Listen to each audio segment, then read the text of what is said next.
the winds of war swept across the land.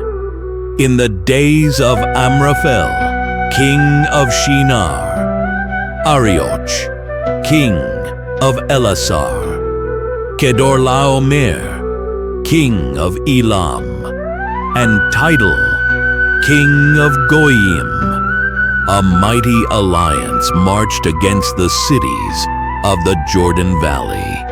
For 12 years, the kings of the valley had served Kedorlaomer.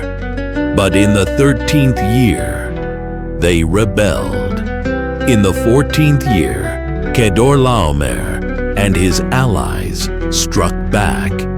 They swept through the land like a desert storm, defeating the Rephaites, Zuzites, Emites, Horites, and driving their enemies as far as El Paran, near the desert.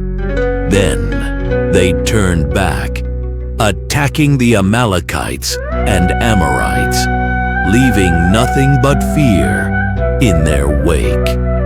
Finally, the kings of Sodom, Gomorrah, Admah, Zeboim, and Bela, Zoar, assembled in the valley of Siddim to face them.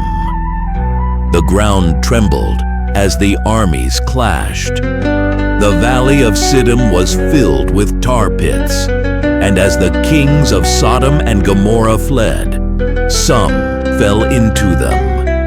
The rest escaped to the hills. The victors seized all the goods of Sodom and Gomorrah, all their food, and they took captives. Among them was Lot, Abram's nephew, who was living in Sodom. One man escaped the slaughter and came to Abram, the Hebrew. Abram was living near the great trees of Mamre the Amorite, whose relatives Eshcol and Aner were allies of Abram. When Abram heard his nephew had been taken, he did not hesitate. Abram gathered 318 trained men born in his household and set out in pursuit. Under the cover of night, he divided his forces, launching a surprise attack on the enemy. The enemy army broke and fled. Abram pursued them as far as Hobah, north of Damascus, and he brought back Lot, all the goods, the women, and the other captives.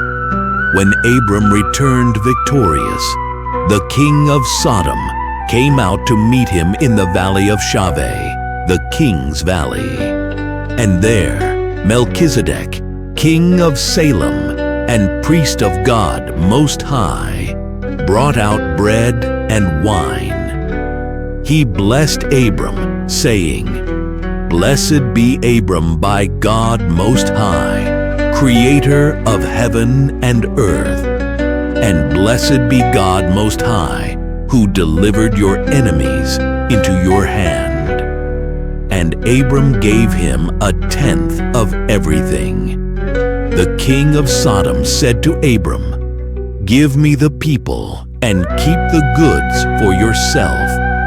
But Abram replied, "I have sworn an oath to the Lord, God Most High, creator of heaven and earth, that I will accept nothing belonging to you, not even a thread or the strap of a sandal, so that you will never say, 'I made Abram rich.'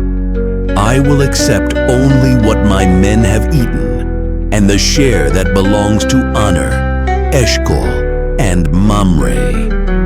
And so Abram returned to his tent, victorious, blessed, and faithful to the God who delivered him.